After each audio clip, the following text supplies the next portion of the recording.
iru uju bụ nke jupụtara n'ikuku ọkachasị n'ime obodo Ọkịja na okpuru ọchịchị obodo Ihiala na steeti bụ Anambra dịka ndị obodo ahụ gbakọtara n'ọnụ iji wee sị otu onye bụ onye nke so na ihe mberede ji ụkwụ wee zọgbu ndị mmadụ n'ụbọchị Satọde abalị 21 nke ọnwa Disemba afọ gara aga 2024 ya jee nke ọma.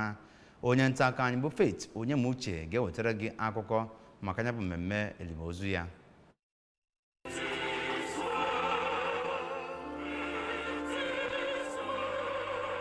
Ebe anọ ka anya bụ ụka bụ na Mbara St. Mary Catholic Church Ihiala.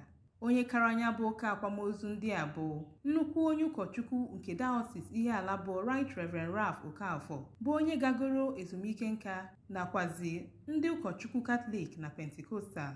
Mgbe ọ na-agwa ndị gbakọrọ okwu, onye isi na Obi Jackson Foundation bụ Chief Ernest Obiejesi kọwapụtara mwute ya na ya bụ ihe mere wee kwuo na ewepụtago atụmatụ iji gbochi ụdị ihe a ime ọzọ. O kwere nkwa na otu Obi Jackson Foundation ga-aga n'iru inye ndị ezinụlọ a ihe mgbu a metụtara nkwado. Ụfọdụ n'ime ezinụlọ a ihe a metụtara gụnyere Chief Sunday Udezigwe na Oriakụ Olivia Ibeneme kwuru na ihe a merụnụ bụ nnukwute ihe mwute ma kenekwa otu Obi Jackson na enyemaka nke a na-enyere ha ruo mgbe a site n'Ọkịja. Faith Onyemuche n'akụkọ ụwa ABS.